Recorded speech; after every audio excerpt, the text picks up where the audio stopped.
Bapa kami yang di dalam surga, kami bersyukur untuk pertemuan sore hari ini. Kami mau membuka rahasia kebenaran yang Tuhan akan singkapkan lebih banyak lagi kepada kami di hari-hari terakhir ini. Bantu kami Tuhan untuk memahami apa yang perlu kami lakukan sebagai persiapan bagi kami untuk berangkat menuju ke rumah yang kekal di surga.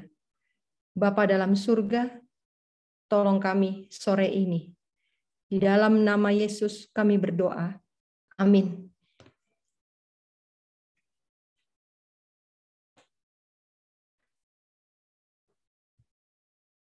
Baik, puji Tuhan. Di manakah keluargamu? Bapak, Ibu, saudara-saudara sekalian, kita tahu bahwa kita saat ini sudah berada di beginning of the sorrow. Permulaan dari kesusahan. Sebagaimana yang Matius 24 ayat 7 dan 8 katakan bahwa beginning of sorrow, permulaan dari kesusahan akan ditandai dengan 3 hal. Yaitu yang pertama adalah kelaparan, yang kedua gempa bumi, dan yang ketiga adalah penyakit. Saudara-saudara, kita sudah melewati masa-masa gempa bumi. Kalau saudara-saudara masih ingat bahwa tahun ini, di awal tahun ini, ya BMKG mencatat bahwa setiap jam ada gempa bumi khususnya di Indonesia. Dan ini adalah yang pertama kali terjadi. Dalam setiap jam ada gempa bumi di seluruh tanah air. Saudara-saudara, bukan hal baru lagi bahwa penyakit yang sekarang ini melanda bumi ini menggenapi juga tanda-tanda permulaan kesusahan. Saudara-saudara, kita akan memasuki tanda yang ketiga. Tanda yang terakhir dari permulaan, ya. Bukan tanda yang terakhir dari kesusahan, tapi permulaan ini akan dilengkapi dengan satu tanda lagi yang kita sedang nantikan, yaitu kelaparan besar. Kelaparan dalam arti yang sebenarnya kelaparan fisik. Saudara-saudara, kita akan memasuki krisis. Bagi setiap orang yang saat ini belum melatih dirinya dan belum mempersiapkan dirinya, panggilan pada sore hari ini, saya berdoa agar semua kita mengambil bagian di dalam persiapan yang akan saya jelaskan pada sore hari ini. Kutipan pendukung kita pada sore hari ini adalah Adventist Home 324.2. Setiap anggota keluarga harus dipersembahkan kepada Tuhan. Petunjuk yang diberikan Musa mengenai perjamuan Paskah adalah penuh makna dan memiliki aplikasi bagi orang tua dan anak-anak di masa dunia sekarang ini.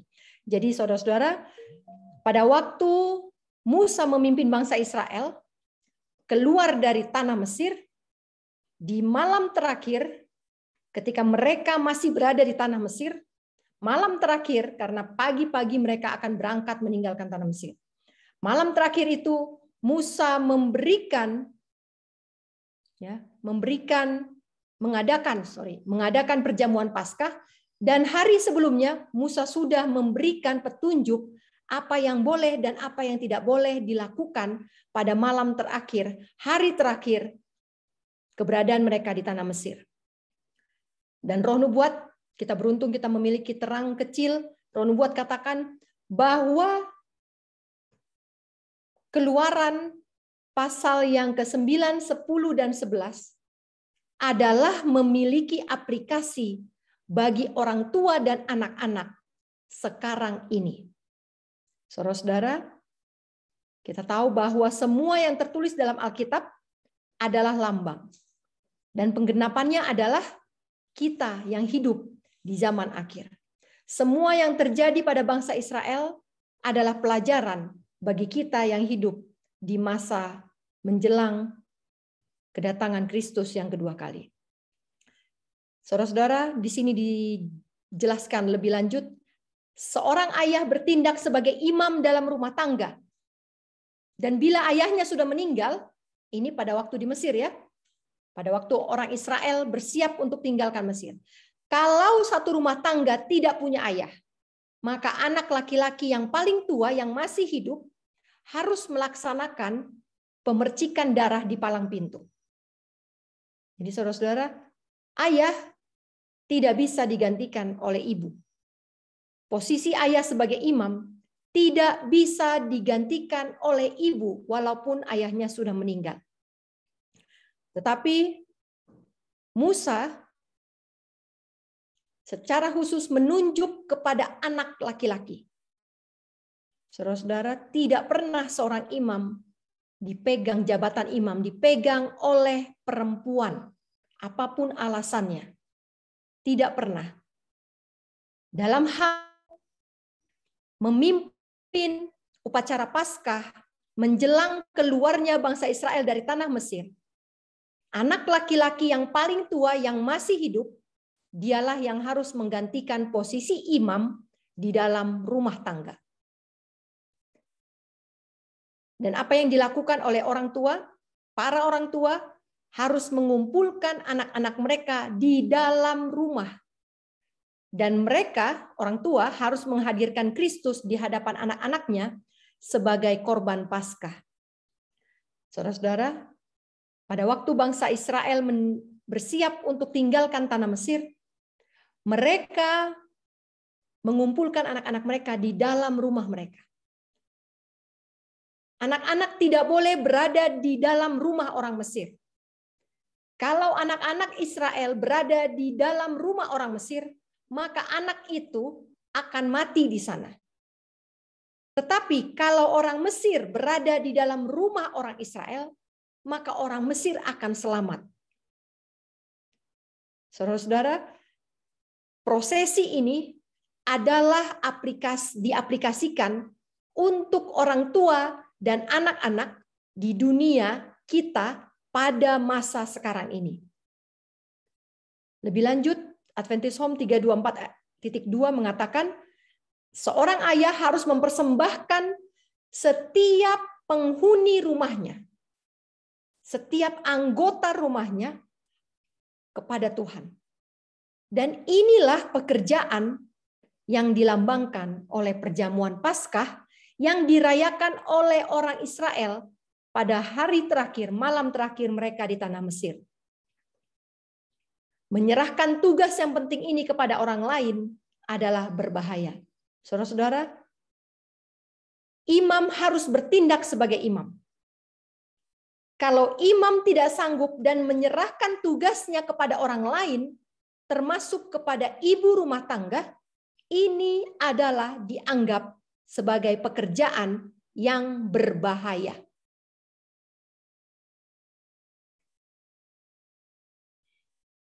Bagaimana dengan jamuan Paskah ketika Israel di Mesir? Apa yang diberikan Musa sebagai petunjuk persiapan mereka? Dikatakan pada tanggal 10 bulan ini mereka keluar dari tanah Mesir. Harus ambil seekor anak domba, 1 ekor 1 keluarga. Kalau jumlah keluarganya sedikit, boleh patungan 2 keluarga, 1 ekor domba. Boleh patungan. Kalau jumlah keluarganya sangat sedikit.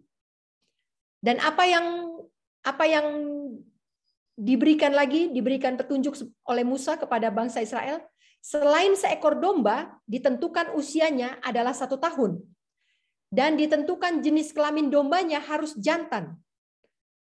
Dan ditentukan juga ketika domba ini dipotong, harus diolah, tidak boleh direbus, tidak boleh dimasak yang lain kecuali dibakar.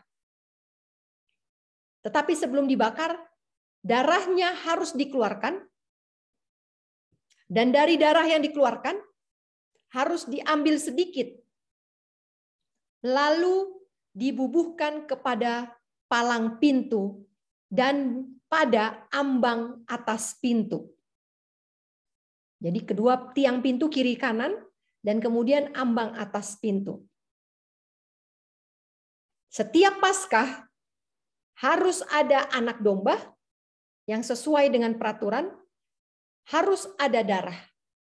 Setiap perjamuan yang dipimpin oleh imam harus ada korban dan harus ada darah. Ya. Dua hal ini tidak boleh ditiadakan dari sebuah peribadatan atau perayaan Paskah. Kita akan lihat nanti apakah yang akan diaplikasikan oleh kita pada saat ini. Setelah Israel keluar dari Mesir, maka mereka masuk ke padang gurun. Apakah Paskah ini masih dirayakan? Ya, masih dirayakan. Dirayakan dalam bentuk hari raya Grafirat. Bagaimana peraturannya? Peraturannya lebih kompleks daripada waktu di Mesir. Kenapa lebih kompleks? Apakah beda Paskah di Mesir dengan Paskah di padang gurun? Saudara-saudara, tidak ada yang beda. Hanya saja pada waktu mereka di Mesir, orang-orang Israel masih dalam konsep perbudakan dan akal budi mereka tidak mampu untuk mencerna prosesi atau protokol yang lebih rumit dan belum ada imam, ya, belum ada imam yang ditunjuk untuk memimpin upacara Paskah. Saudara-saudara lihat waktu di Mesir, mereka memimpin upacara Paskah di rumah masing-masing. Tidak ada bait suci, tidak ada imam, tidak ada kaum Lewi, tidak ada mezbah. Masing-masing keluarga merayakan Paskah di dalam rumahnya dan yang memimpin upacara, imamnya adalah bapak rumah tangga. Ketika mereka tiba di padang gurun, Tuhan menetapkan satu bentuk peribadatan yang terpusat. Artinya, orang-orang Israel tidak boleh membangun mezbah di kemahnya masing-masing. Karena apa? Karena khawatir mereka masih terpengaruh adat istiadat peribadatan kepada berhala. Jadi untuk mengamankan sistem peribadatan supaya mereka yang dalam peralihan dari masa penyembahan berhala kepada penyembahan kepada Tuhan yang benar, supaya proses ini bisa berjalan dengan lancar, tidak ada kesalahan, dan supaya pembelajaran mereka bisa lebih sempurna, maka Tuhan menetapkan satu bentuk peribadatan yang terpusat. Satu bait suci, satu mezbah, satu imam. Dan apa yang dirayakan oleh orang Israel, bagaimana mereka merayakan? Harun harus mempersembahkan lembu jantan. Ya. Jadi hari raya Grafirat yang dirayakan di padang gurun berbeda dengan yang dirayakan di tanah Mesir. Ketika di tanah Mesir, mereka hanya memotong satu korban. Tetapi ketika Israel sudah di padang gurun, sedang dalam perjalanan menuju tanah Kanaan, mereka bukan lagi mempersembahkan satu korban, tetapi 3 korban dalam satu perayaan. Yang pertama adalah lembu jantan, yang kedua adalah kambing jantan, dan yang ketiga adalah domba jantan. Lembu jantan adalah korban yang akan menjadi persembahan bagi imam besar. Jadi sebelum Harun memohon pengampunan dosa bangsa itu, terlebih dahulu dia harus memastikan bahwa dia sudah bereskan dosanya dengan Tuhan. Dan sebagai tanda bahwa dosa-dosanya sudah beres, maka diminta satu persembahan dari Harun, yaitu lembu jantan. Dan persembahan Harun adalah persembahan yang terbesar dibandingkan 3 hewan yang dipersembahkan, yang dikorbankan pada hari itu. Lembu jantan adalah lambang perdamaian, lambang pendamaian antara imam dengan Tuhan. Kambing jantan adalah lambang pendamaian antara tua-tua jemaat dengan Tuhan. Sedangkan domba jantan adalah lambang pendamaian antara seluruh umat dengan Tuhan. Dan semua yang melakukan pendamaian ini adalah Harun, bukan lagi kepala keluarga. Ketika Harun mempersembahkan lembu jantan, dia harus mengadakan pendamaian untuk dirinya dan untuk siapa? Di Imamat 16 ayat 11 dan 14. Bagi dirinya dan bagi keluarganya. Jadi saudara-saudara, setelah Harun mempersembahkan lembu jantan, barulah dia bisa mempersembahkan korban-korban yang lain. Setelah Harun mendamaikan dirinya, baru keluarganya bisa berdamai dengan Tuhan. Setelah dia dan keluarganya berdamai dengan Tuhan, barulah tua-tua jemaat Israel bisa berdamai dengan Tuhan. Setelah Harun, keluarga Harun, dan tua-tua jemaat berdamai dengan Tuhan, barulah seluruh bangsa Israel bisa berdamai dengan Tuhan. Dan juga selain lembu jantan, Harun juga harus mengambil sedikit darah. Ingat sama ya konsepnya dengan perayaan Paskah waktu di Mesir, mengambil sedikit darah, tapi mengoleskannya bukan lagi di palang pintu karena mereka tidak punya lagi palang pintu dan mereka juga sudah mengadopsi bentuk peribadatan terpusat, maka darah yang diambil itu akan dipercikkan di atas tutup pendamaian, di atas tabut perjanjian, dan kemudian juga dipercikkan di atas mesbah-mesbah yang ada di pelataran. Mesbah bakaran yang ada di pelataran. Jadi ketika Harun mempersembahkan lembu jantan, maka dia mengambil darahnya dan mengoles darah itu di atas tanduk-tanduk mesbah bakaran di pelataran. Saudara-saudara, Harun tidak akan bisa mendamaikan bangsa Israel kalau dia belum berdamai dengan Tuhan. Kalau dia dosanya belum dihapus, kalau dia belum mendapat pengampunan dari Tuhan, dan dia tidak akan bisa mendapat pengampunan dari Tuhan kalau keluarganya belum berdamai dengan Tuhan.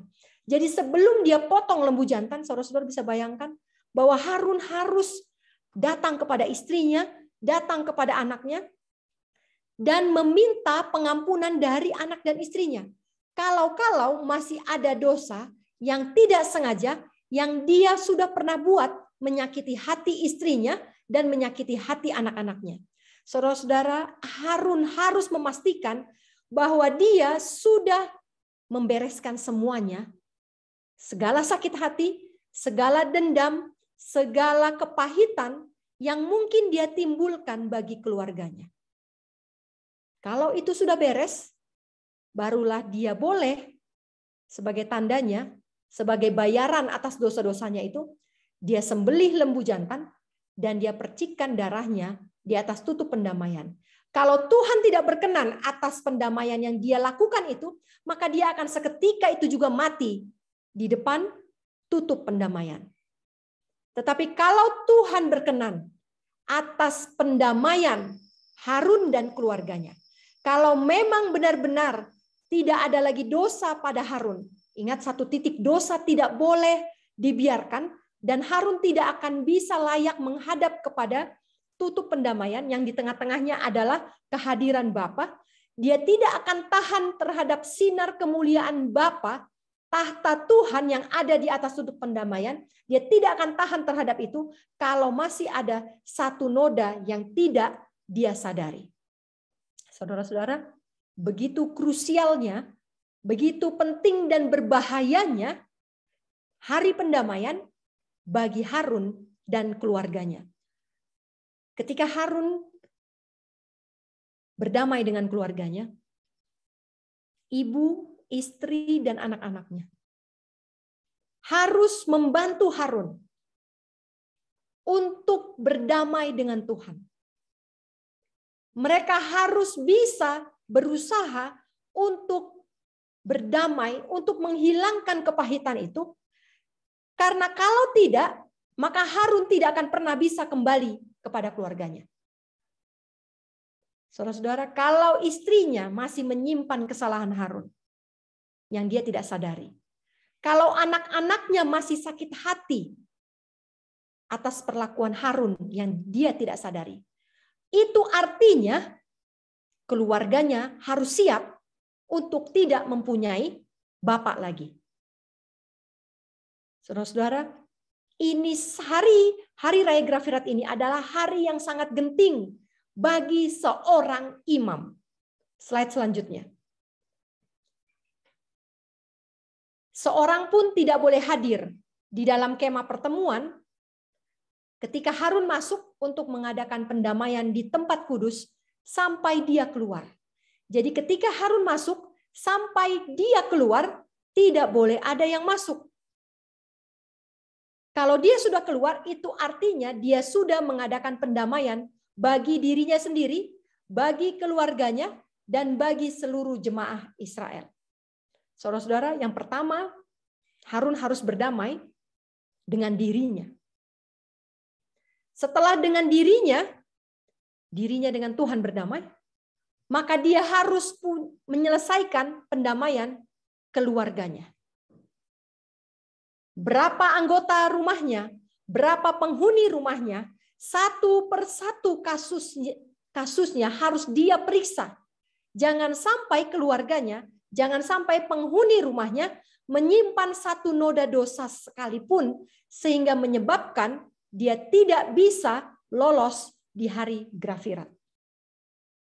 Kalau ini sudah selesai, barulah dia bisa mendamaikan seluruh orang Israel. Saudara-saudaraku, pendamaian yang paling penting di sini adalah pendamaian dirinya dengan Tuhan. Kalau dirinya sudah berdamai dengan Tuhan, maka keluarganya bonus akan bisa berdamai dengan Tuhan. Ketika imam dan keluarganya berdamai dengan Tuhan, maka seluruh bangsa adalah bonus otomatis bisa diperdamaikan dengan Tuhan. Slide selanjutnya. Bagaimana dengan Israel masa kini? Kita adalah Israel masa kini. Israel adalah suatu bangsa yang mana Tuhan percayakan hukum kepada mereka. Saat ini kita pun adalah Israel. Seventh-day Adventist Church, Gereja Masehi Advent hari ke-7 adalah penggenapan dari Israel masa kini. Karena kepada gereja Advent lah dipercayakan hukum-hukum Tuhan. Dan apa arti dari hari Raya Grafirat kepada Israel masa kini? Adventist Home 139.5. Firman Tuhan mengatakan sebelum bencana meluap. Meluap artinya bencana akan datang pertama, tapi akan ada luapan bencana. Ya. Seperti yang saya bilang tadi, beginning of sorrow. Kesusahan itu ada mulanya, ada juga puncaknya, dan ada akhirnya. Bencana itu ada permulaan, ada juga puncaknya atau luapannya, dan ada akhirnya. Saudara-saudara, kita sudah masuk ke dalam masa permulaan bencana. Dan firman Tuhan katakan, sebelum bencana ini makin besar, sebelum bencana ini makin besar, bencana yang mana? Bencana yang datang ke atas para penghuni bumi, maka Tuhan memanggil semua kaum Israel untuk bersiap bagi puncak bencana yang akan semakin besar. Apa panggilannya? Apa isi panggilan Tuhan itu? Isi panggilan Tuhan adalah seruan peringatan. Apa isinya peringatannya? Sama seperti bangsa Israel di tanah Mesir. Panggilan Tuhan kepada Israel masa kini sebelum bencana semakin besar adalah masuk ke rumahmu. Berkumpul dengan anak-anakmu. Jangan biarkan anak-anakmu ada di mana-mana. Jangan biarkan anakmu di luar rumah.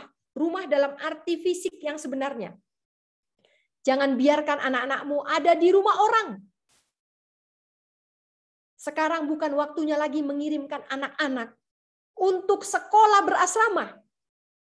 Sekarang bukan waktunya lagi mengirimkan anak-anak untuk sekolah keluar kota, keluar negeri, kemana saja di luar rumah. Panggilan kepada orang tua adalah kumpulkan anak-anakmu di dalam rumah. Saudara-saudara, lihat pandemik ini. Bukankah pandemik ini adalah seruan peringatan Tuhan? Bukankah Tuhan mengizinkan sekolah-sekolah ditutup? Bukankah Tuhan mengizinkan gereja pun ditutup? Sehingga semua perbaktian, semua pendidikan masuk di dalam rumah saat ini. Saudara-saudara, ini adalah seruan peringatan. Ini adalah panggilan Tuhan yang terakhir. Kenapa? Karena bencana akan semakin besar. Tuhan menarik semua anak-anak. Tuhan menyingkirkan, memasukkan lagi anak-anak, mengirimkan anak-anak ke dalam rumah lagi. Setelah dulu kita terbiasa mengirimkan anak-anak keluar untuk sekolah. Mereka pergi keluar rumah. Sekolah, les, chapel, camping Pathfinder, master guide, acara PA, dan lain sebagainya. Sekarang bukan lagi waktunya untuk pergi di luar.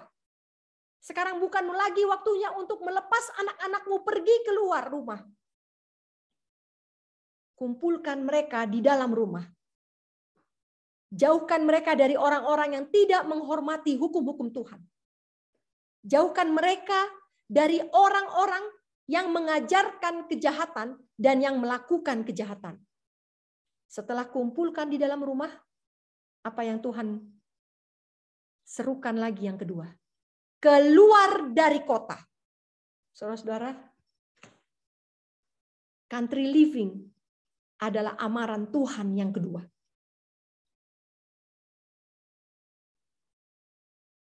Ketika kita sudah berkumpul di dalam rumah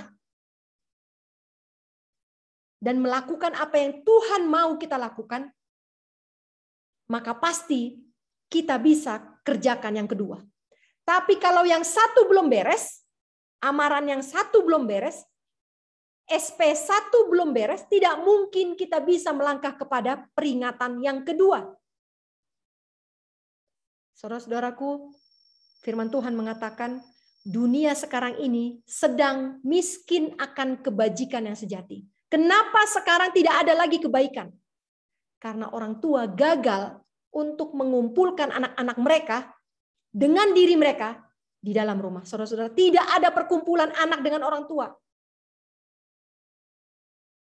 Mari kita akui dosa-dosa kita. Lihat kehidupan kita sebelum pandemik. Anak dan orang tua tidak pernah berkumpul. Orang tua gagal untuk bertemu dan menghimpun anak-anak mereka bersama dengan diri mereka sendiri di dalam rumah. Orang tua lebih menikmati pekerjaan di luar rumah. Anak-anak pun demikian, lebih menikmati perbaktian, perkumpulan, persekutuan di luar rumah. Slide berikutnya.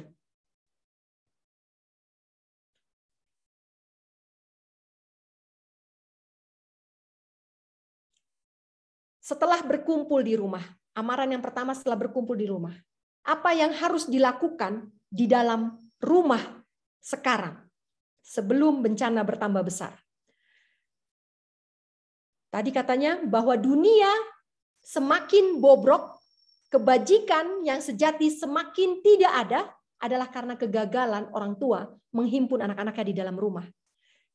Roh Nubuat katakan, Child Guidance 557.3, bagi Israel masa kini. Kalau orang tua sudah gagal dalam tanggung jawabnya menghimpun anak-anaknya di rumah, maka yang harus dilakukan sekarang ketika stay at home, ketika di rumah saja, apa yang dilakukan? Bukan work from home. Bukan sibuk dengan gadget masing-masing. Tetapi ketika kita bisa punya fasilitas untuk berkumpul. Sekarang dengan sistem PPKM kita sekarang terkunci di rumah. Tapi saudara-saudara, udah sore sudah. Udah cukup sudah. Cukup sudah. Ketika kita sudah berada di rumah, maka akuilah dosa-dosa di hadapan Tuhan. Saudara-saudara, Orang tua yang gagal menghimpun anak-anaknya di dalam rumah harus sekarang juga dengan anggota keluarga yang sisa. Kalau masih bisa full, puji Tuhan. Tapi apapun, berapapun yang sisa penghuni rumah saat ini, berkumpullah sekarang untuk mengakui dosa-dosa di hadapan Tuhan. Kumpulkanlah anggota keluargamu, anak-anakmu di sekelilingmu, dan akui kelalaianmu. Akui di mana? Di hadapan anak-anak, di hadapan Tuhan. Kalau masih sempat menangis, menangislah sekarang. Beritahu anak-anakmu yang masih ada, yang masih bisa kau kumpulkan, beritahu mereka bahwa orang tua, Anda, Bapak dan Ibu, ingin melakukan reformasi di dalam rumah. Saudara-saudara, sekarang bukan waktunya untuk gengsi mengakui kesalahan. Akui kesalahan orang tua. Sekarang waktunya orang tua mengakui dosa-dosa di hadapan Tuhan dan beritahukan juga kesalahan-kesalahan dan kecerobohan-kecerobohan di depan anak-anakmu. Dan beritahu mereka bahwa kita rindu untuk reformasi di dalam rumah. Dan minta mereka dengan sungguh-sungguh. Bujuk mereka, minta mereka dengan lemah lembut, dengan rendah hati. Agar anak-anak menolong orang tuanya membuat reformasi di rumah tangga. Saudara-saudara, sekarang lockdown di rumah bukan work from home yang harus dilakukan. Bukan belajar dari rumah, daring yang dilakukan di rumah. Tetapi saudara-saudara, kegagalan ini Tuhan masih buka kesempatan untuk memperbaiki apa yang sudah gagal dilakukan oleh orang tua Israel masa kini. Slide selanjutnya. Setelah minta anak-anak untuk menolong orang tuanya, mereformasi, mengadakan reformasi di rumah tangga, bacakan petunjuk-petunjuk yang terdapat dalam firman Tuhan. Saudara-saudara, kalau sekarang terpisah dari anak, lakukanlah dengan teknologi yang masih ada sekarang ini. Lebih seringlah berbakti bersama dengan anak-anak. Lebih seringlah membuka firman Tuhan dan membacakan petunjuk-petunjuk kepada mereka. Lebih seringlah berdoa dengan mereka dan lebih seringlah minta kepada Tuhan untuk menyayangkan nyawa mereka. Spare their lives. Saudara-saudara, orang tua, para orang tua, kita masih punya sedikit waktu lagi. Kalaupun anggota rumah tangga kita tidak lengkap, kita masih punya Zoom, kita masih punya WhatsApp, video call untuk membacakan petunjuk-petunjuk dalam firman Tuhan. Untuk berkumpul, berdoa bersama. Para orang tua minta Tuhan untuk menyayangkan nyawa anak-anakmu. Dan minta Tuhan untuk menolong anak-anakmu bersiap bagi rumah dalam kerajaannya. Hanya dengan cara ini kita bisa melakukan, memulai reformasi. Setelah ini kita lakukan, saudara-saudara yang merindukan untuk country living, setelah ini dilakukan, maka amaran yang kedua adalah keluar tinggalkan kota akan dapat dilakukan. Bagaimana bila amaran ini diabaikan? Christ in His Sanctuary 108.3. Ketika amaran diabaikan, kondisi orang Yahudi yang tidak percaya pada waktu Yesus hidup adalah lambang dari kondisi yang tidak peduli dan tidak percaya yang ada di antara orang-orang yang mengaku para pengikut Kristus. Yang dengan sepenuh hati mengabaikan pekerjaan imam besar kita yang penuh rahmat itu. Selanjutnya. Dalam upacara lambang di bait suci, dalam upacara perlambangan di bait suci, ketika imam besar yaitu Harun masuk ke bilik yang maha suci, semua bangsa Israel diminta untuk berkumpul di sekeliling bait suci. Saudara-saudara lihat, polanya tetap sama. Ketika imam itu masuk ke bilik suci, bilik yang maha suci, memohon pengampunan kepada Bapa di surga, maka semua anak-anaknya, umat yang dipimpinnya, harus berkumpul di sekeliling bait itu. Dan apa yang dilakukan oleh umatnya, apa yang dilakukan oleh bangsa Israel, mereka harus memiliki sikap merendahkan diri, merendahkan jiwa di hadapan Tuhan, supaya pekerjaan imam besar yang sedang berada di bilik yang maha suci itu diterima oleh Bapa dan pengampunan diberikan kepada mereka sehingga mereka tidak bisa dibinasakan dari jemaat. Yang berikutnya,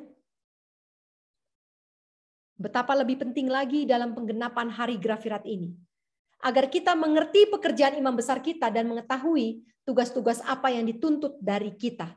Saudara-saudara, lambang pendamaian di bait suci adalah lambang hari Grafirat saat ini. Saudara-saudara, kita sudah masuk dalam hari Grafirat 177 tahun lamanya. Hari Grafirat kita sudah dimulai pada akhir 2300 petang dan pagi, yaitu tahun 1844. Hari Grafirat kita sudah berlangsung begitu lama, tetapi orang-orang Advent kepada siapa hukum-hukum itu dipercayakan, masih belum mau berkumpul dan masih belum mau merendahkan jiwa dan memohon pengampunan. Slide selanjutnya. Saudara-saudaraku, mari belajar dari Ayub. Ayub adalah juga lambang dari Israel masa kini. Ayub 1 ayat 4 dan 5.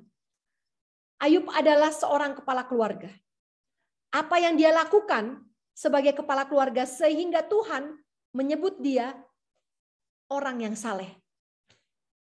Ayub 1 ayat 4 dan 5 mengatakan, anak-anak Ayub yang laki-laki biasanya mengadakan pesta di rumah mereka masing-masing menurut giliran. Dan ketiga saudara perempuannya, ingat 7 orang laki-laki, 3 orang anak perempuan. 3 saudara perempuan mereka akan diundang untuk makan minum di rumah abang-abangnya, saudara-saudara laki-lakinya. Dan setiap kali setelah pesta selesai, Ayub selalu memanggil mereka. Memanggil ke 10 orang anak-anaknya dan menguduskan mereka. Ya. Setiap hari berlalu, artinya malam. Setiap malam Ayub memanggil ke 10 orang anak-anaknya dan menguduskan mereka. Dan pagi-paginya Ayub bangun. Apa yang dia lakukan? Setelah tadi malam dia mendamaikan anak-anaknya, pagi-paginya dia persembahkan korban bakaran sebanyak jumlah anak-anaknya. Kenapa dia lakukan itu? Karena dia pikir mungkin saja anak-anakku sudah berbuat dosa dan sudah mengutuki Tuhan di dalam hatinya. Itulah yang senantiasa dilakukan Ayub. Saudara-saudaraku, para imam, kaum bapak, kepala keluarga harus memeriksa anggota keluarganya setiap hari berlalu.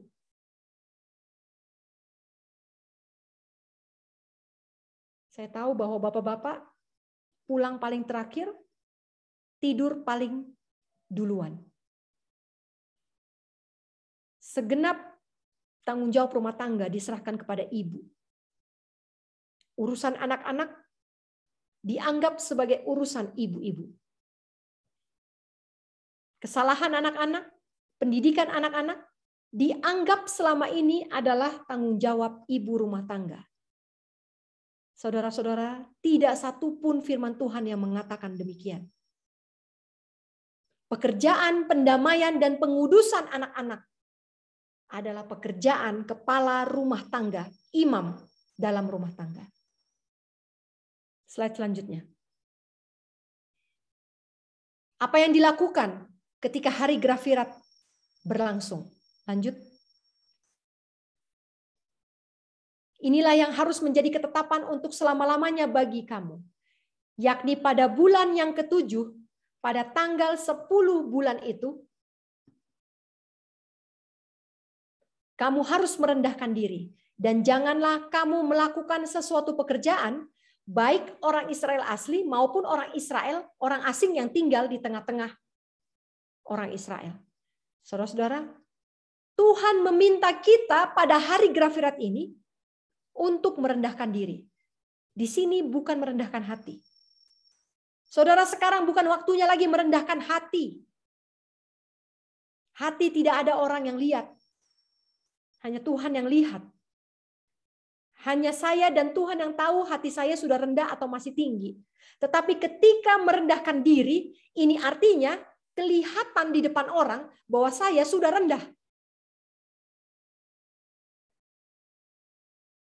Inilah yang harus ditunjukkan kepada seluruh dunia. Kalau saya mengambil bagian dalam hari Grafirat, kalau saya adalah orang Israel yang sekarang sedang memohon pendamaian kepada Tuhan, maka orang-orang harus melihat saya, diri saya ini rendah. Saudara-saudara, rendah diri ini sama dengan minder. Rendah diri, bukan rendah hati. Rendah diri. Harus merasa tidak sanggup. Harus tidak percaya bahwa saya bisa. Itu adalah rendah diri. Rendah diri dikategorikan kepada sifat seorang budak. Saudara-saudara, tempatkanlah diriku, dirimu, diri kita semua dalam posisi seorang budak di dalam rumah tangga. Dan apa artinya melakukan sesuatu pekerjaan? Apa artinya tidak boleh melakukan suatu pekerjaan? Pekerjaan apa yang dimaksud? Bahasa asli dari pekerjaan di sini berarti jabatan, bisnis.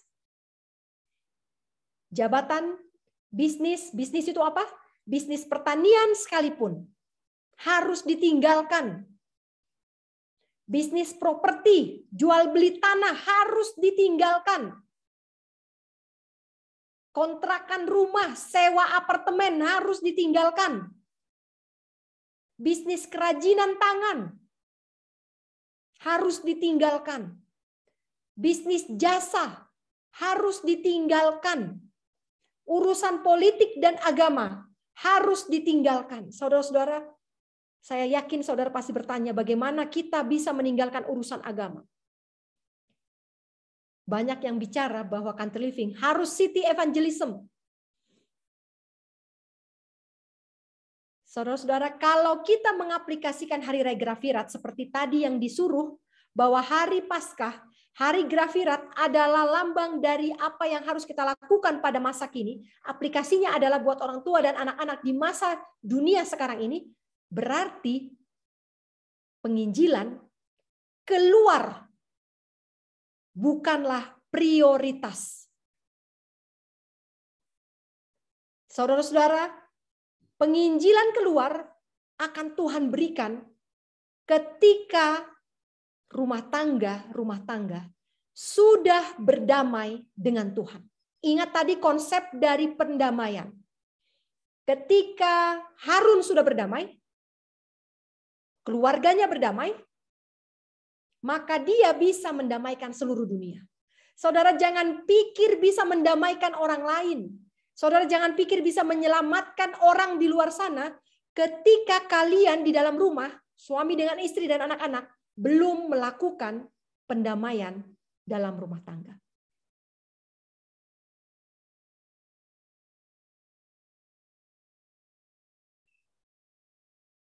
Saudara-saudara, apa yang dihadapkan kepada kita saat ini adalah sesuatu yang krusial, genting, dan sangat penting.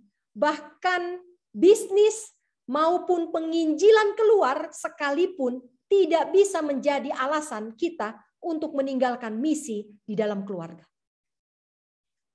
Selanjutnya, Desire of Ages 249.4. Apa yang dimaksud dengan rendah diri? Rendah diri adalah, ini slide yang terakhir.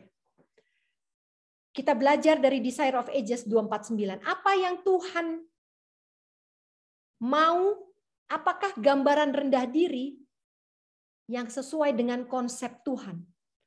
Kita belajar dari para nelayan Galilea. Murid-murid Yesus adalah orang-orang yang rendah, kelas rendahan. Rendah dalam arti kasta. Mereka adalah rendah dan tidak terpelajar. Mereka adalah nelayan dari Galilea. Tetapi Kristus, sang terang dunia itu, dengan limpahnya merubah mereka hingga menjadi sesuai dengan jabatan yang Dia sudah pilihkan untuk mereka. Yesus bukannya meremehkan pendidikan. Yesus sama sekali tidak meremehkan pendidikan. Saudara-saudara, jangan pernah anggap bahwa Yesus tidak pernah menghargai pendidikan dan intelektual. Ketika pendidikan itu dikendalikan oleh kasih kepada Tuhan, ketika pendidikan itu menuntun pengabdian bagi pekerjaannya, maka intelektual, budaya intelektual adalah sebuah berkat. Tetapi ketika Yesus memilih murid-muridnya, Dia passing by, ya, itu bahasa Inggrisnya passing by. Dia melewatkan orang-orang pintar yang ada di zamannya. Dia tidak memilih dari kalangan imam, dia tidak memilih dari kalangan orang Farisi, tetapi dia memilih dari kalangan orang rendahan yang tidak terpelajar. Kenapa? Karena orang-orang yang pintar itu begitu percaya diri sehingga tidak simpati terhadap penderitaan manusia. Saudara-saudara, ini adalah inspirasi, pena inspirasi. Orang yang pintar dan terpelajar tidak punya rasa simpati terhadap penderitaan manusia. Sehingga Tuhan tidak bisa menjadikan mereka rekan sekerja ketika Yesus berada di dunia ini. Kenapa? Karena dalam kefanatikan orang-orang pintar itu, mereka menolak untuk diajar oleh Kristus. Mereka tidak mau belajar karena Kristus sangat sederhana. Karena cara pembelajaran Kristus sangat sederhana. Hanya belajar dari alam, hanya belajar dari perumpamaan, dan hanya dengan cara-cara yang sederhana. Tidak ada hal yang terlalu rumit diajarkan oleh Kristus. Sementara orang-orang yang terpelajar, mereka tidak simpati dengan cara belajar seperti itu. Mereka menyukai perdebatan dengan orang-orang yang selevel dengan mereka. Sehingga kefanatikan mereka menyebabkan mereka menolak untuk diajar Kristus. Tuhan Yesus rindu bekerja sama dengan orang-orang yang mau menjadi saluran yang tidak ada penghalang bagi kabar tentang karunia-Nya. Dan hal pertama, kalau mau menjadi rekan sekerja Kristus, yang pertama harus dipelajari adalah pelajaran rendah diri. Apa itu rendah diri? Rasa tidak percaya diri. Rasa tidak percaya diri, saya buka kamus bahasa Inggris. Rasa tidak percaya diri adalah curiga terhadap diri sendiri. Saudara-saudara, sekarang ini harus latih rasa minder supaya lebih besar.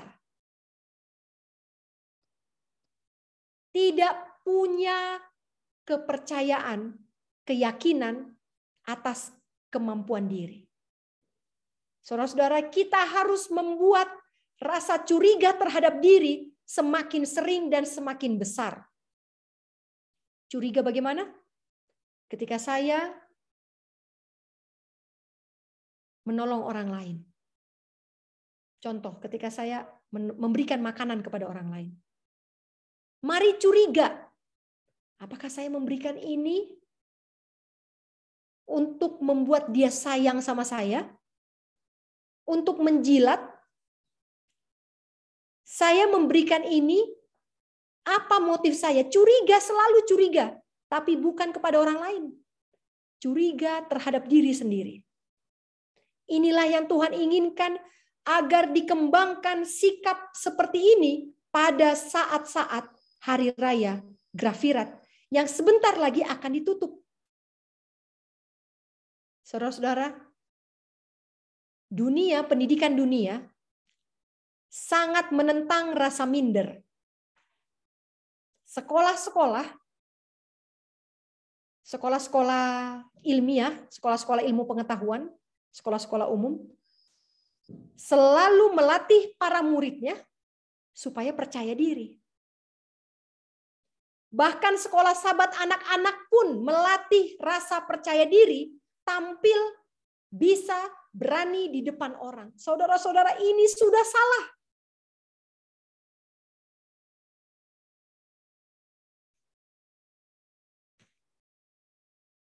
Empat tahun lebih saya memimpin departemen anak-anak di jemaat saya.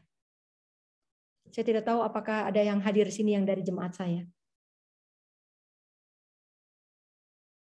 Saya mengurangi program-program untuk tampil di depan umum. Dan anak saya waktu itu masih 2. Anak saya yang pertama tidak sama sekali berani tampil di depan. Banyak orang tua mengejek saya, bukan mengejek dengan kasar ya, tapi menyindir saya. Mereka katakan bahwa anak saya sama sekali tidak punya percaya diri atau tidak mewarisi kepedean orang tuanya. Karena mereka melihat saya dan suami saya selalu tampil di gereja. Kepada kami dipercayakan banyak sekali tanggung jawab di dalam gereja. Puji Tuhan. Dan anak-anak saya sama sekali tidak punya kepercayaan diri, tidak berani untuk tampil. Saya tidak pernah memaksa mereka. Karena apa?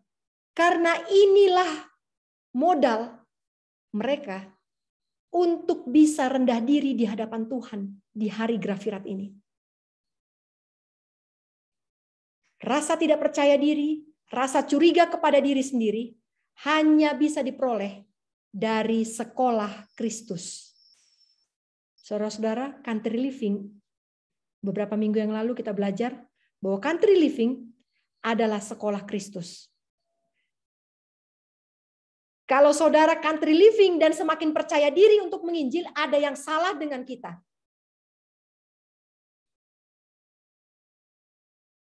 Country living adalah untuk menyingkirkan diri dan semakin tidak percaya kepada diri, gantinya percaya kepada diri, menjadi percaya kepada Tuhan.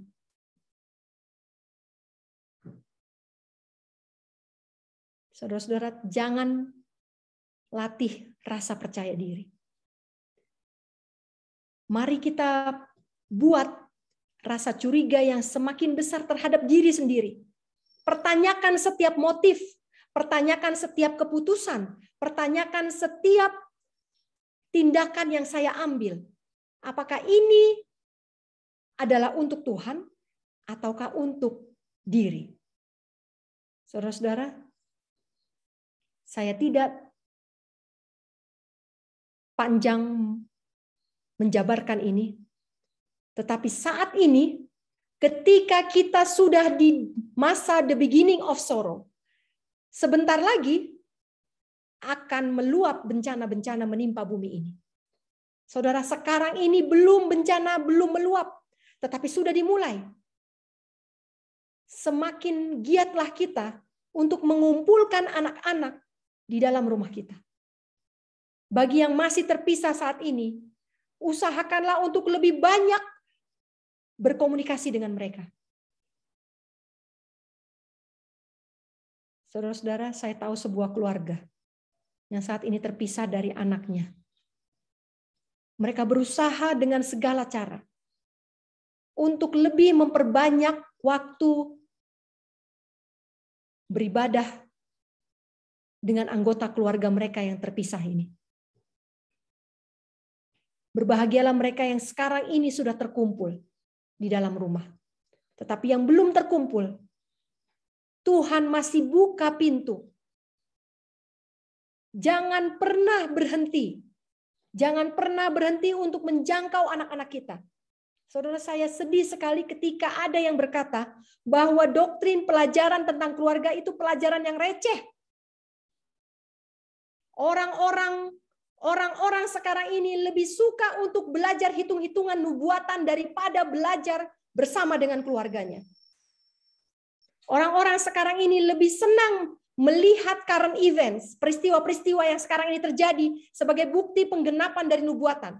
Mereka lebih senang untuk baca detik.com. Mereka lebih senang untuk lihat-lihat YouTube. Baca khotbah-khotbah daripada mengumpulkan keluarganya dan saling mengaku kesalahan satu dengan yang lain. Saudara-saudara, tinggalkan itu YouTube, kalau bisa tinggalkan Zoom ini juga. Kumpulkan anak-anak, kumpulkan istri dan anak-anak di dalam rumah. Akui segala kesalahan di hadapan mereka. Perdamaikan keluargamu agar bisa Tuhan percayakan kepada kita tanggung jawab untuk memperdamaikan dunia ini. Berhentilah membuat program untuk penginjilan keluar. Mari lihat anak-anakmu, mari lihat istrimu. Apakah mereka sudah berdamai? Apakah ada kepahitan yang masih mereka rasakan? Apakah masih ada rasa marah kepada anak-anak? Apakah anak-anak masih tidak percaya kepada orang tuanya? Jangan urusi dulu. Jangan urus dulu seluruh dunia ini, sedangkan satu rumah kita pun belum bisa kita selamatkan. Kalaupun harus menginjil, berangkat bersama anak-anakmu. Berangkat bersama istrimu. Bagi yang sudah country living, jangan tinggalkan anak istrimu untuk penginjilan. Kalau memang tidak punya kendaraan yang cukup, stop, jangan berangkat. Saya sedih melihat beberapa orang-orang yang sangat fokus kepada penginjilan dan meninggalkan anak istrinya berhari-hari di country living. Hentikan itu semua.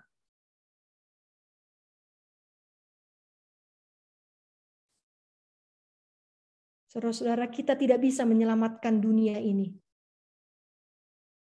Dunia ini adalah kebun anggur Tuhan. Terserah Tuhan memberikan kepada siapa pekerja yang dia rasa sanggup untuk mengurus, untuk menggarap kebun anggurnya. Tetapi keluarga, istri dan anak-anak adalah tanggung jawab yang terlebih dahulu Tuhan sudah percayakan kepada anak-anak yang saat ini terpisah dari orang tua. Saya mau himbau, kalau masih ada jalan untuk kembali, kalau masih ada jalan untuk berkumpul dengan orang tuamu, segera ambil itu. Jangan percaya pada dirimu sendiri bahwa kau sanggup untuk bertahan jauh dari orang tuamu.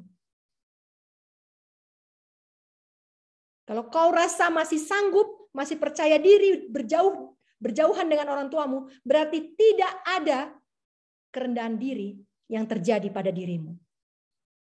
Tidak ada sikap rendah diri yang dibutuhkan pada hari raya Grafirat.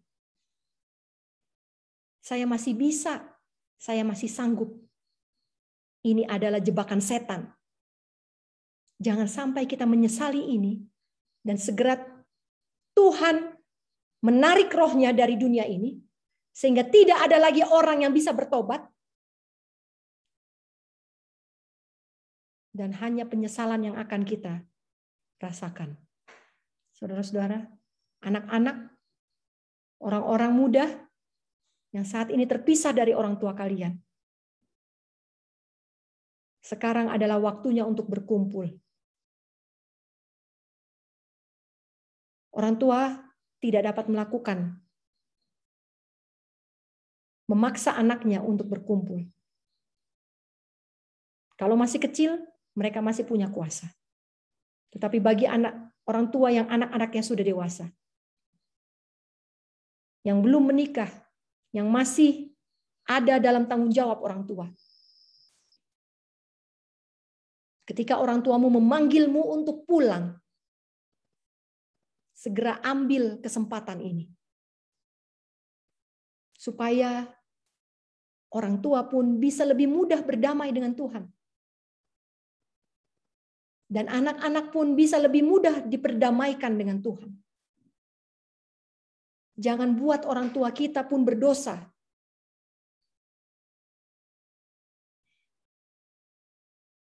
Dan tidak bisa memimpin pendamaian atas anak-anaknya. Karena Tuhan akan tuntut itu kepada orang tua. Saudara-saudara, saya tidak tahu tahun depan apakah luapan bencana akan terjadi. Tapi kapanpun itu terjadi, pastikan kita sudah siap. Pastikan tidak ada lagi setitik noda pun yang masih tersimpan di hati masing-masing anggota keluarga. Tidak ada satu dosa pun yang terluput dari semua imam dalam rumah tangga. Saudara, kita kembali lagi sekarang kepada masa perbudakan Mesir. Di mana tidak ada bait suci di Mesir. Tidak ada imam di Mesir. Sekarang ini saudara-saudara lihat sekeliling kita. Tidak bisa pendeta mendamaikan anggotanya lagi. Karena sudah terpisah oleh jarak. Yang masih bisa bertemu adalah bapak, ibu, dan anak-anak. Sekarang para bapak, pimpinlah, bertindaklah sebagai imam sekarang. Akuilah kesalahanmu di hadapan orang serumahmu. Akuilah kelalaian selama ini. Minta maaf kepada istrimu dan kepada anak-anakmu. Supaya mereka pun diperdamaikan dengan Tuhan. Kalau ada istri dan anak-anak yang tidak bisa bersatu dengan Bapak, yang tidak bisa mengikuti misi dari Bapak. Saudara-saudara, banyak sekali bapak-bapak yang punya terang besar sehubungan dengan kebenaran. Tetapi istri dan anak-anaknya tidak mau percaya kepada dia. Tidak mau mengikuti imannya. Saudara, ada yang salah dengan para bapak yang seperti ini. Para bapak kalau tidak bisa menangkan istri dan anak-anak, berdamailah dengan Tuhan. Berdamailah.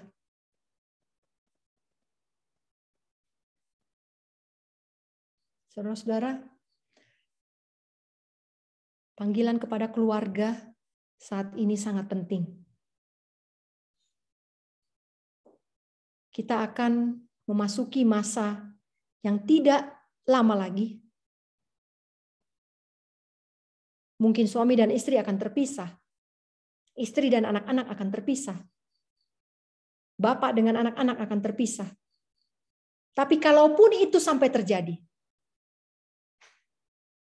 biarlah kalian, saya juga, kita semua sudah dalam kondisi berdamai dengan Tuhan. Tuhan memberkati.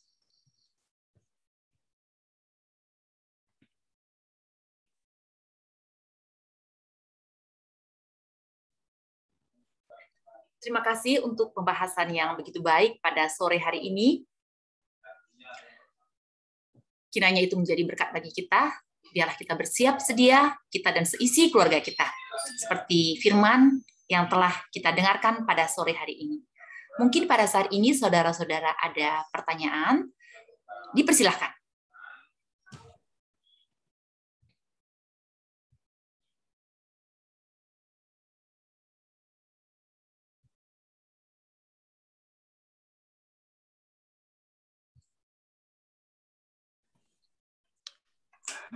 Terima kasih. Selamat sore untuk kita semua. Selamat sore Pak Aritonang. Ya. Terima kasih atas firman-Nya Ibu Ledi yang luar biasa. Cuma pertanyaan saya kira juga hamba Tuhan Nyonya White seringkali juga dalam pelayanannya bahkan pernah sampai bertahun tidak bersama dengan keluarganya. Apa kira-kira atau salah pemahaman saya Ibu Ledi? Ya, jadi memang benar bahwa Nyonya White dalam pelayanannya bahkan sampai 5 tahun anak pertama mereka tidak bersama dengan dan ibunya, bahkan dititip di keluarga yang lain. Dan akibatnya apa, Pak? Kurang paham saya, Bu Lady. Ya, akibatnya adalah mereka mati muda, Pak. Iya. Iya. Sekali lagi saya ingatkan pelajaran kita 2 minggu lalu. Hidup atau mati, bukan itu masalahnya ya. Tetapi masalahnya adalah kita berada dalam kondisi yang sudah berdamai.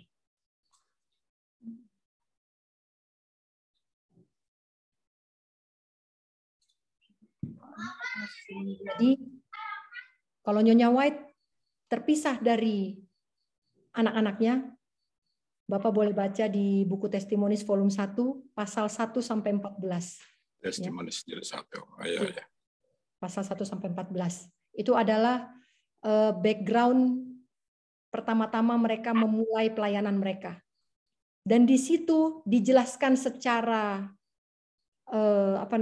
Bapak bisa baca dan bisa dapat sensasi perasaan Nyonya White ketika meninggalkan anak-anak itu ya. Berulang kali dia berteriak kepada Tuhan. Dia menangis. Dan pada waktu itu kenapa dia tidak bisa membawa adalah memang karena mereka tidak punya sarana untuk membawa. Jadi mereka naik kereta yang kelas ekonomi ataupun kapal uap yang kelas ekonomi dan mereka harus tidur di atas karung di lantai kapal sehingga tidak mungkin untuk membawa bayi. Dan kesempatan yang lain yang waktu mereka harus meninggalkan anak-anak mereka adalah karena uang yang mereka dapatkan hanya cukup untuk ongkos 2 orang. Karena jemaat tidak membayar. Jemaat tidak membayar biaya perjalanan mereka, tidak menanggung biaya perjalanan mereka. Ya. Jadi Nyonya White mengutamakan pekerjaan Tuhan, dia kehilangan anak-anaknya. Ya, kita nggak tahu apakah anak-anak ini secara detail tidak ada record yang menyatakan bahwa anak-anak ini tumbuh besar sebagai tetap di dalam kebenaran. Tapi memang salah satu yang bisa mencapai usia dewasa adalah Willy, hanya itu yang sempat menjadi ketua GC. Anak yang paling bungsu. Yang lainnya mereka meninggal dalam usia muda, usia 16 tahun, bahkan ada yang 6 bulan, ya. Dan pada saat itu, ya, Bapak Adiat, EGW pada saat itu mungkin saja belum mendapat pekabaran tentang berkumpul sebagai keluarga. Ya, pada saat itu memang mereka adalah satu-satunya yang memiliki, yang Tuhan gunakan sebagai alat untuk menyebarkan pekabaran tentang kebenaran masa kini, present truth. Mereka satu-satunya keluarga yang bisa Tuhan gunakan. Kalau itu penjelasan dari saya, Pak Aritonang.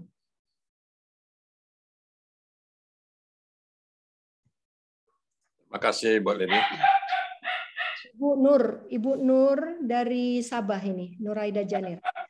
Bagaimana dengan anak-anak yang mau pergi sekolah jauh-jauh karena sudah memasuki sekolah itu sejak beberapa tahun yang lalu. Oleh sebab pandemik ini mereka dapat bersama-sama dengan kami sekeluarga. Selepas ini mereka mungkin akan dipanggil ke sekolah lagi. Bagaimana kami menghadapi situasi ini?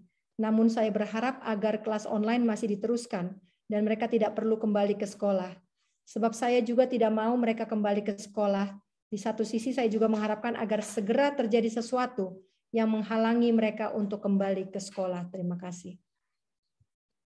Ya.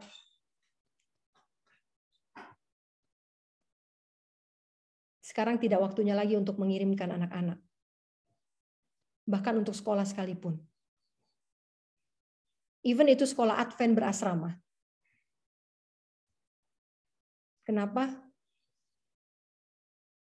Ya, sudah jelas tadi pekabarannya bahwa menjelang luapan bencana, SP peringatan, seruan peringatan dari Tuhan adalah kumpulkan anak-anakmu di rumahmu. Dan yang kedua adalah tinggalkan kota.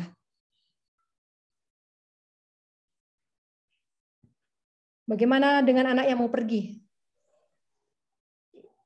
Saya tidak tahu bagaimana meyakinkan anak ibu untuk tidak pergi lagi. Tapi coba lakukan hal yang tadi saya sebutkan. Ketika mereka masih berada di rumah sekarang ini, ibu bilang mereka belum perlu kembali ke sekolah.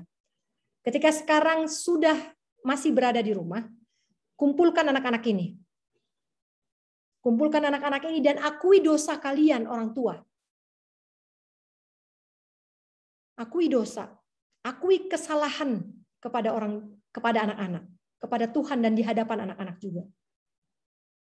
Terus yang kedua tadi, ajak mereka untuk membantu kalian orang tua untuk reformasi. Karena anak-anak yang sudah sekolah seperti ini, apalagi ini mungkin college, kuliah, pasti mereka sudah bisa diajak bertukar pikiran, beda dengan anak-anak saya ya, yang masih usia di bawah 10 tahun. Mereka cenderung menurut apa yang dikatakan orang tua. Minta mereka untuk membantu keluarga agar bisa reformasi. Ya. Itu tadi tips dari saya, Bu. Jadi sebelum mereka pergi, coba lakukan yang belum dilakukan, yang belum pernah dilakukan di rumah, yaitu pendamaian keluarga. Oke, terima kasih. Selamat sore Kak Lady. Halo, selamat sore. Ya, ini kan mau bertanya ini. Iya. Dalam Matius 19 ayat 29 katakan, dan setiap orang yang karena namaku meninggalkan rumahnya, saudaranya, bahkan istrinya. Terus kalau istrinya sama suaminya nggak berdamai-damai gimana? Pasti bisa. Pasti bisa. Ditunggu-tunggu juga nggak bisa gimana? Ada yang salah sama imamnya. Karena yang memimpin pendamaian istri dan anak-anak adalah imam. Kalau imamnya sudah beres, urusannya di hadapan Tuhan, dosa-dosa imam sudah diakui di hadapan Tuhan, sudah bersih, maka istri dan anak-anak itu bonus otomatis.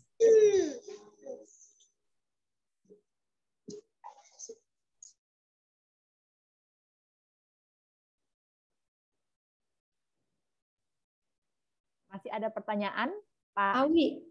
Awi, selamat sore Bu. Mengenai sekolah negeri SMP SMA dalam satu kota dengan orang tua, apakah pendapat Ibu? Karena sekolah negeri pun memiliki tekanan tersendiri. Bapak Ibu,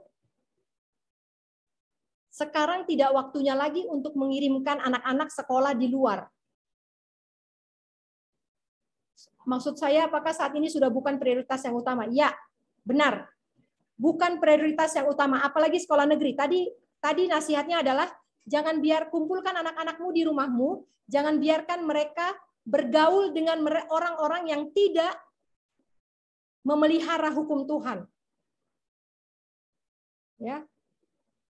Jangan biarkan mereka bergaul dengan yang bukan pemelihara hukum.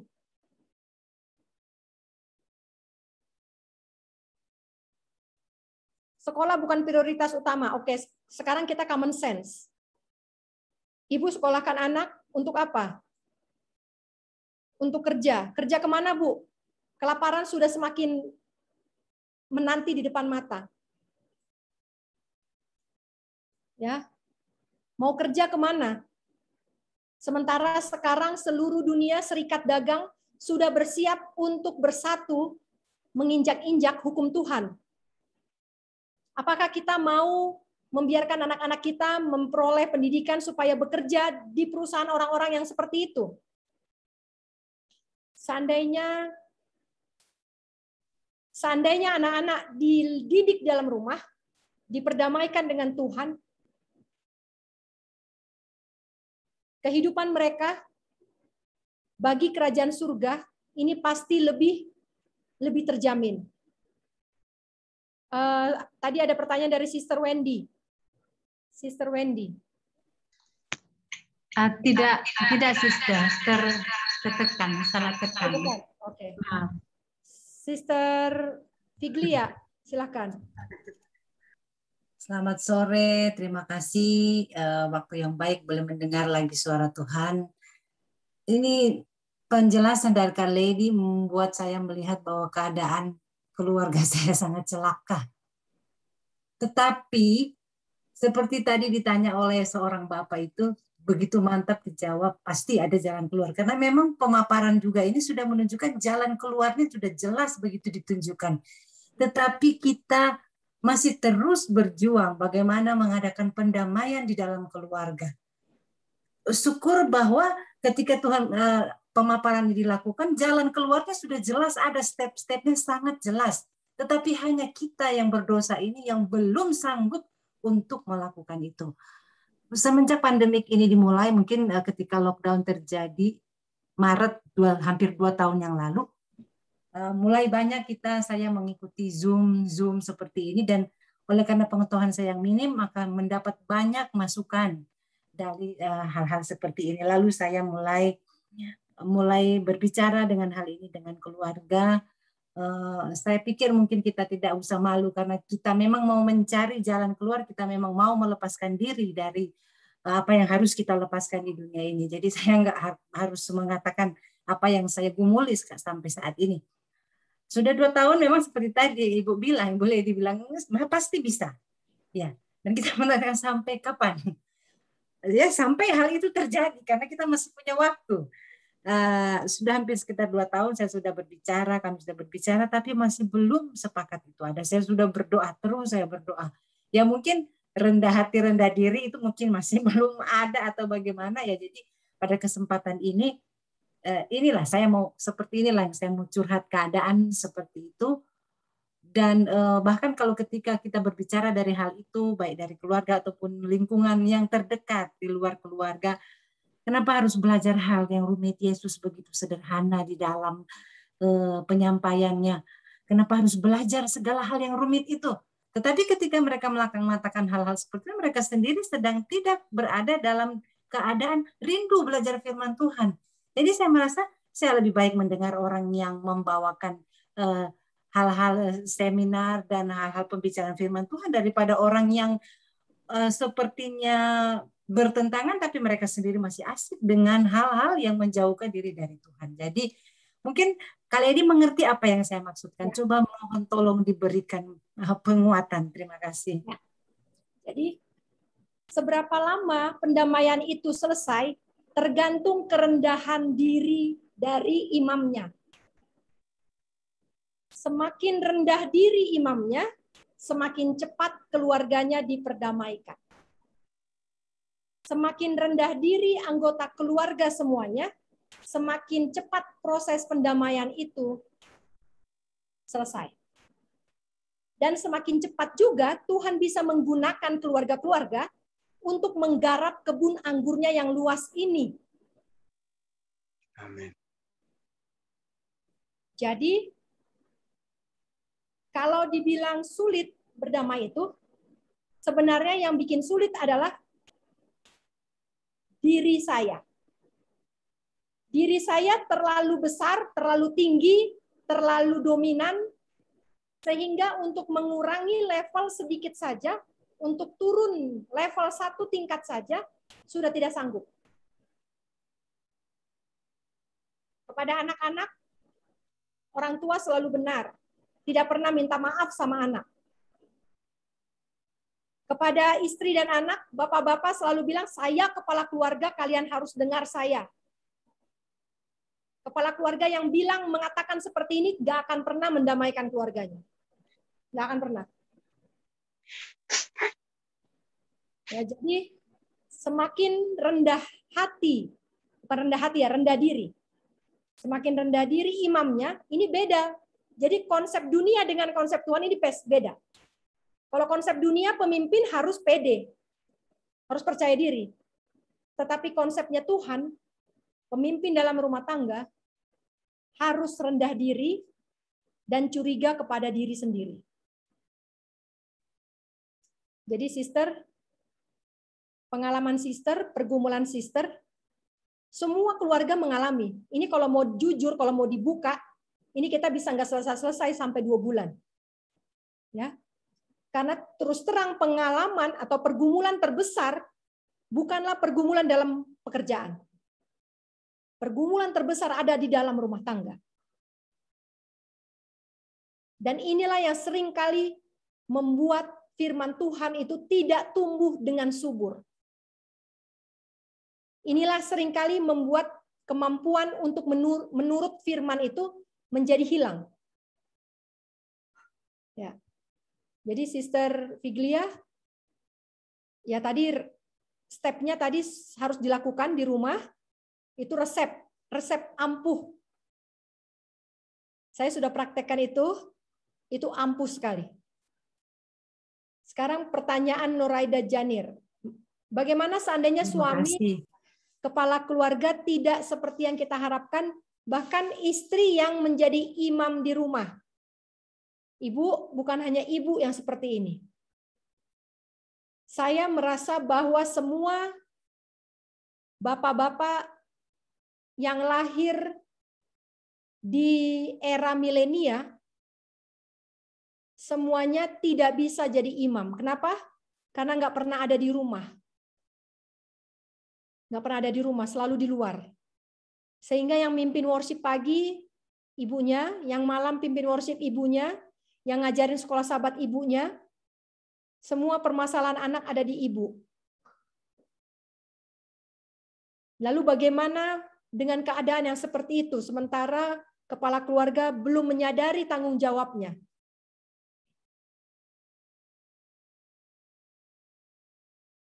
Ibu Nuraida, kalau imammu belum mau mengambil tanggung jawabnya, kita punya imam besar. Ingat itu. Kita punya imam besar yang sudah mengantarai kita dengan Bapa. Dan dia selalu siap untuk mengantarai kita kapanpun kita perlu. Jadi jangan kecil hati kepada ibu-ibu yang sekarang berjuang sebagai imam juga, walaupun tanggung jawab itu tidak akan pernah untuk kita, Bu. Ya, ibu-ibu jangan kepedean, walaupun kita unggul dalam pelajaran, walaupun saya unggul dalam pengetahuan tentang kebenaran, kepada saya tidak pernah diberikan tanggung jawab sebagai imam. Jadi siapa pengganti imam kita? Yesus Kristus, Bu. Ya, dialah imam besar kita. Berdamailah terus, pimpinlah anak-anak juga untuk berdamai dengan Tuhan. Pak Adiat, angkat tangan. Silakan, Pak. Iya, selamat sore. Iya, Lady. Puji Tuhan. Jadi pekabaran yang diberikan juga sudah saya dan istri saya sadari ya, beberapa bulan lalu, bahkan sejak pandemi kami sudah sadar bahwa kami memang harus berkumpul ya. Ya. Jadi memang ini mungkin kesalahan saya dulu. Memang dulu saya masih berpola punya pikiran duniawi ya. Jadi saya mendidikan anak saya harus bertanggung jawab sejak dini, harus mandiri, harus belajar dengan ulet supaya berhasil. Tetapi memang saya akui setelah saya banyak belajar tentang Tuhan, saya melihat bahwa semua kebesaran dunia ini tidak ada artinya. Ya. Jadi ini semuanya kesombongan saja kan. Sedangkan tadi kita diajarkan ya, harus rendah diri, itu betul sekali. Sekarang bagaimana kalau kami, kebetulan puji Tuhan kami semua berlima ada di Zoom ini ya. Satu di Cijeruk sedang melayani, kami di Ben Hill, istri saya di Cigombong, anak saya di Adelaide juga, semua kami join di Zoom ini, puji Tuhan. Tapi memang kami sebagai orang tua ingin bersama-sama secara fisik juga. Ya. Apakah kalau kami sudah membuat semua usaha kami, sudah berdoa, sudah berpuasa, tapi tidak berhasil, apakah pada akhirnya kami orang tua akan dianggap bersalah dan bisa menyebabkan kami tidak masuk surga ya atas hal ini? Oke. Ya, Pak, terima kasih. ya. Pak, ya. Kita harus berdoa selalu supaya Tuhan menyayangkan nyawa anak-anak kita. Itu yang Tuhan suruh. Ya. Yang masih terpisah dengan anak, doakan terus, Pak. Supaya masih ada hidup yang masih tersambung untuk kita bisa bertemu. Selalu kobarkan pengharapan itu. Baik, oke. Dan jangan pernah tutup pengharapan kecuali Tuhan yang tutup, Pak. Ya, betul sekali. Makasih. Ya. Betul. Jadi tidak ada saran atau nasihat dari Pena Inspirasi juga kapan kita harus berhenti berdoa buat anak-anak kita. Ya, tepat. Ya. Seperti yang kita sudah bincangkan bersama bahwa kita punya imam besar. Kalau imam besar dunia tidak sempurna, kita punya imam besar yang jauh lebih sempurna untuk mengantarai kita. Jadi teruskan berdoa, Pak. Berdoa dengan rendah diri, berdoa seperti Hana meminta anak, ya. Terhuyung-huyunglah dalam doamu. Karena Tuhan tidak tahan terhadap air mata orang tua. Itu ada di Adventist Home, Tuhan tidak pernah tahan melihat air mata. Jadi tetap kobarkan semangat, tetaplah berharap untuk bisa berkumpul lagi. Itu dari saya, Pak. Oke, terima kasih. Pak Mans, sore kali ini gimana tanggapannya tentang istri pendeta yang bekerja di luar dan organisasi kita yang memperbolehkan akan hal ini? Padahal tadi disampaikan seharusnya istri dan bahkan anak-anak harus dibawa untuk melawat. Ini salah. Istri pendeta bekerja di luar salah. Jangankan istri pendeta, ya. Pendetanya pun sekarang juga bekerja sambil, ya, punya kontrakan dan tanah dan segala macam pertanian. Ini salah. Orang Lewi tidak punya tanah, orang Lewi tidak punya kebun, orang Lewi hidup dari bait suci. Oke, kenapa organisasi memperbolehkan hal ini? Karena organisasi juga manusia, Pak. Makanya kita tidak boleh memandang kepada manusia. Ya. Jangan sampai kita dilemahkan karena ini. Oke. Anak-anak harus dibawa untuk melawat. Iya, benar. Bukan hanya pendeta. Saya diundang berbicara di Penang Adventist Hospital. Dan tidak disiapkan untuk transportasi dan hanya akomodasi selama di sana. Transportasi datang dan pulang tidak disediakan. Dan saya berpegang kepada pekabaran keluarga ini. Saya menginjil ke Malaysia tanpa anak dan suami. Lalu kami berembuk dan kami putuskan untuk membiayai semuanya. Yang penting kami menurut kepada amanat rumah tangga ini. Kami beli tiket untuk 5 orang, pulang pergi 10 orang. Dalam penginjilan, apapun kita korbankan, apalagi untuk keluarga yang Tuhan berikan kepada kita. Oke. Ada lagi pertanyaan yang lain?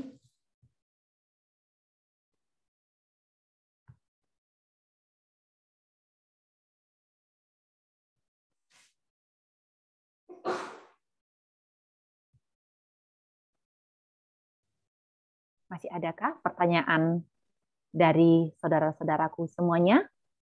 Sebelum kita mendengarkan closing statement dari pembicara kita.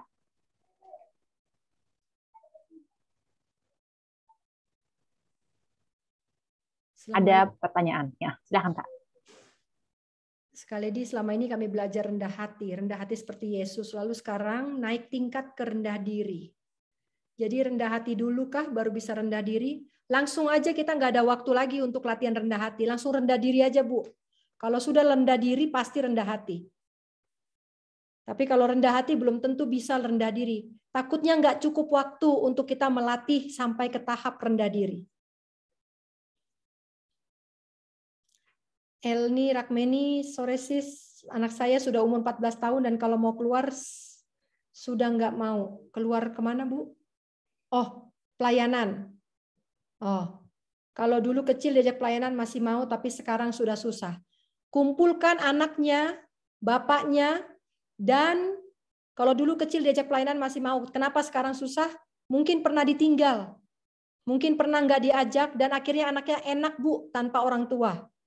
Sekarang waktunya kumpulkan anak-anaknya, kumpulkan dengan bapaknya, dan bapaknya pimpin pendamaian, akui kesalahannya karena dulu mungkin pernah tinggalkan anak, dulu mungkin pernah biarkan mereka dengan pergaulannya, dengan hidupnya sendiri, dan sekarang akui bahwa itu salah, dan minta anak-anak untuk menolong orang tua supaya terjadi reformasi di keluarga. Jadi apapun masalah rumah tangga, solusinya adalah pendamaian. Kumpulkan anak-anak, kumpulkan orang tua dengan anak, akui kesalahan dan dosa-dosa di hadapan Tuhan, dan juga di hadapan anak-anak. Kemudian bacakan petunjuk-petunjuk Tuhan dari firman Tuhan, lalu ajak berdoa bersama, minta mereka untuk menolong orang tuanya supaya terjadi reformasi di dalam rumah. Hanya itu langkah untuk selesaikan masalah rumah tangga. Amin. Terima kasih.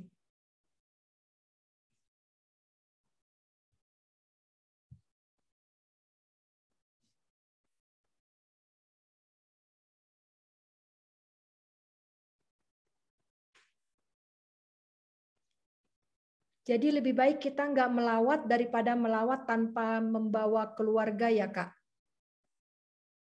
Ya.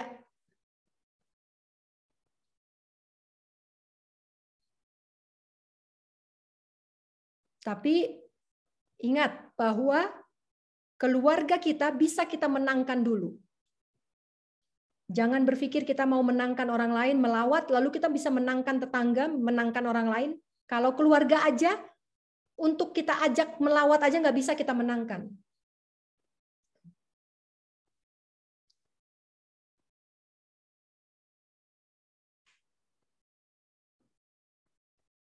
Kalau keluarga tidak mau diajak melawat, itu artinya kita tidak menangkan mereka.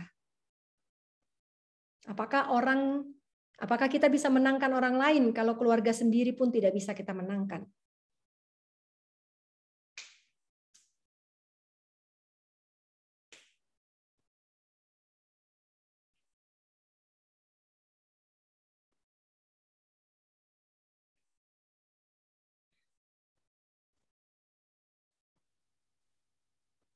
Terima kasih buat kita semuanya untuk kehadiran kita, untuk firman Tuhan terlebih dari pembicara kita, Bu Lady Malau.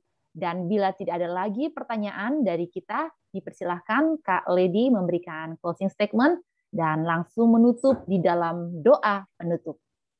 Oke, Bapak Ibu, saudara-saudara sekalian, semua keluarga ada masalah. Jawaban dari semua masalah adalah mulailah hari pendamaian dalam keluarga. Mulai sekarang, karena ketika luapan bencana itu sudah terjadi, ini tidak mungkin lagi kita kerjakan. Yang paling menyakitkan adalah ketika kita tahu bahwa kita tidak satu visi dengan keluarga. Ketika istri yang seumur hidup sudah bersama dengan kita, ternyata tidak mau ikut dengan kebenaran yang kita sudah pegang. Itu artinya saya dalam keluarga tidak punya pengaruh ternyata. Saya tidak bisa bawa keluarga saya tidak bisa pengaruhi anak-anak saya. Ketika itu terjadi, mari datang kepada imam besar kita. Dia adalah setia dan adil. Akui segala dosa, dan berdamailah dengan keluarga, dan Tuhan akan berikan solusi kepada setiap permasalahan. Biarlah kita semua praktekkan ini, mulailah. Ya, segera dipraktekkan, karena pertama-tama pendamaian dalam keluarga ini canggung, grogi, karena kesombongan itu masih terlalu tinggi. Tetapi semakin sering dilakukan, rendah diri itu semakin nyata dan semakin mudah untuk mengampuni dan meminta pengampunan. Kalau kita tidak bisa meminta pengampunan dari manusia, dari istri dan anak-anak, apalagi untuk meminta pengampunan dari Bapa kita yang di surga. Ini mustahil. Mari kita menangkan keluarga kita. Tuhan memberkati. Kita berdoa. Bapa di dalam surga, terima kasih untuk perkumpulan pada sore hari ini. Ya Bapa kami, setiap hari kami jatuh di dalam dosa. Orang-orang di gereja, orang-orang di kantor, orang-orang di luar sana mungkin melihat kami sebagai sosok yang sempurna. Tetapi keluarga kamilah yang paling mengetahui apa sebenarnya yang menjadi kelemahan-kelemahan kami. Bapa dalam surga, ketika teguran atas kelemahan itu ditujukan kepada kami di dalam keluarga kami, biarlah kerendahan hati dan rasa rendah diri selayaknya seorang budak menjadi bagian kami semua di masa-masa yang genting ini. Tidak ada lagi waktu untuk meninggikan diri. Tidak ada lagi waktu untuk saling menyalahkan. Tidak ada lagi waktu untuk membenarkan diri, mencari alasan dan dalih sekalipun. Bapa dalam surga, sekarang ini waktunya kami menyalahkan diri, curiga terhadap diri sendiri, mempersalahkan diri, dan memohon pengampunan. Bapa, bantu kami orang berdosa. Kelemahan-kelemahan ini, biarlah setan buang semua, dan ketika kami semakin kuat ikatan kami di dalam keluarga, maka Tuhan dapat menunjuk kami, anak, istri, bapak, untuk menjadi penggarap di dalam kebun anggur Tuhan yang lebih luas lagi. Bapa kami di surga, biarlah tidak ada tipuan setan yang dapat menipu pikiran kami ketika kami melakukan pendamaian ini. Jauhkan dari semua pembenaran diri, supaya pendamaian ini dapat mengubahkan karakter kami menjadi lebih serupa dengan Kristus.